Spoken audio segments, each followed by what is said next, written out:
Hi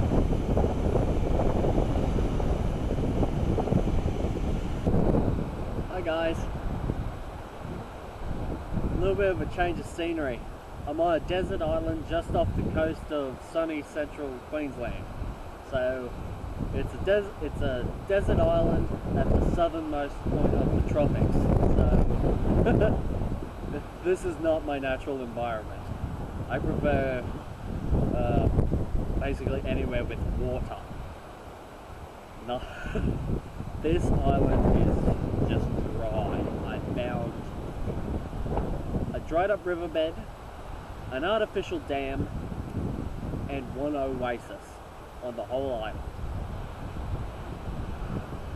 So, one little oasis that's got some bogs in it. Not a pond, just a bog where the ground is muddy. That's an oasis here, because it's just so dry here. I've been out here helping to weed and revegetate a bit of coastal, well, the actual name of the type of environment I've been helping to protect here is something called a dry rainforest. It just sounds nuts to me because I'm used to wet rainforests, but it's this thing that happens in Australia, around the coastline. There's national forests off that way, really thick, dense vegetation, massive palm trees, vines everywhere. It looks just like a normal rainforest, except for one thing: there is no groundwater. It is just dry as a bone. It's bizarre, is what it is. It's probably just a product of the fact that we have many drought-tolerant plants in Australia. I don't know. I'm not a botanist, but we got a bit of free time, so I'm like, yeah, let's go practice some desert island survival training. Now, the thing I want to practice is something I read it in a book once, but I've never actually seen anyone do it. Right. Okay. Apparently, when you come in, when you've got a whole heap of sand coming in off the ocean, the sand is supposed to filter out small amounts of salt water. So, here's your water line of where the ocean is. This is at sea level. And as you come in,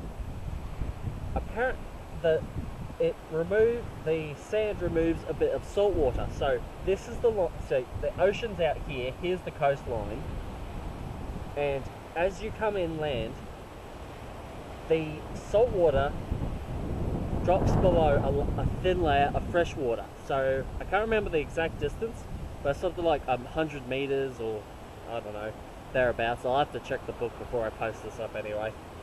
And so if you come in behind, say you got a big sand dune here, but let's just say this is sand dunes. Here's the water level.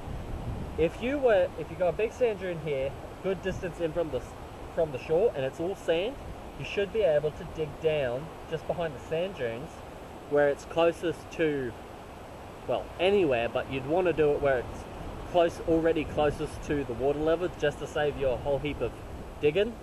And you should be able to dig down to a small amount of fresh water. But if you dig too far, you'll get salt water. And that is exactly what I think this bog down here is. And on top of the fact that there's some bogs down here, it looks like some early pioneers have come in and they've actually dug themselves a well. But they've put up a fence post so animals can't get it.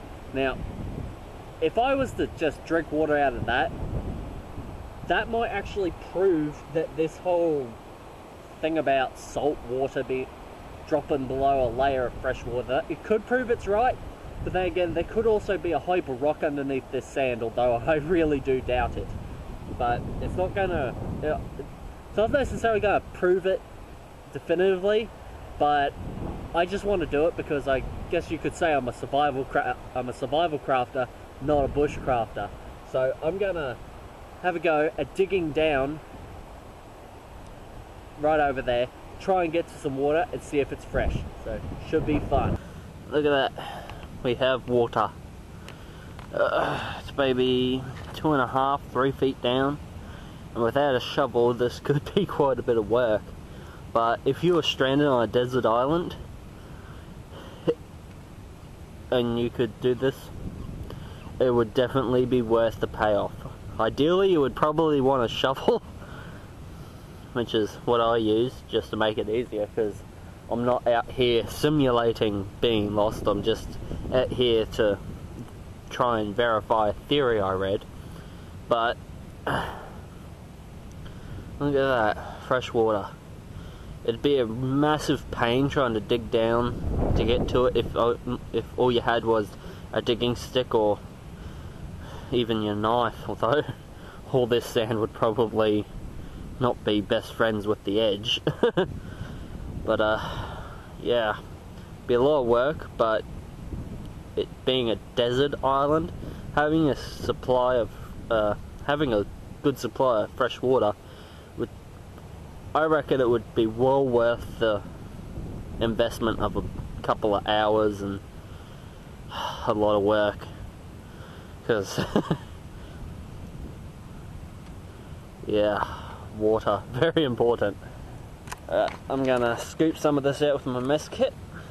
I'm gonna take it back to camp. I'll boil it up, just because, well, I guess you could drink this straight, but yeah, there's some bugs floating in it that have fallen in. But to be honest, I like to always boil my water, even if it should be safe. Unless it comes out of a tap, I boil it. If I can. Alright, so get back to camp, boil this up, and then we'll find out whether or not it's fresh water or salt water. Alright, see you in a bit. Alright, boiled it up, strained it through one of my clean socks, boiled it up, still got a bit of sand in it.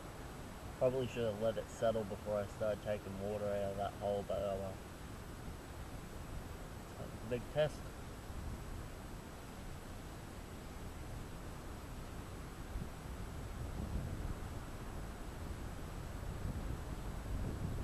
Fresh water. Can't taste any salt at all.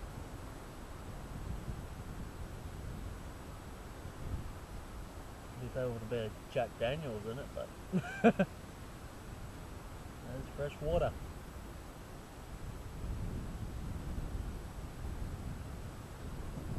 That's like dirt, but that's fresh water. Oh well.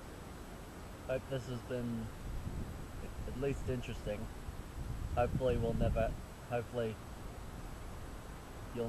to do this. But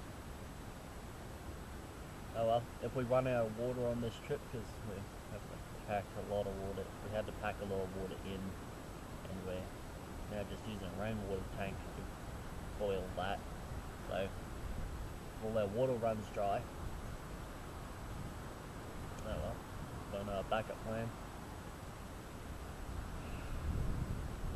Oh well, please leave a comment, like this video, subscribe if you haven't already, or if you would, well, the video response would be awesome, but oh well.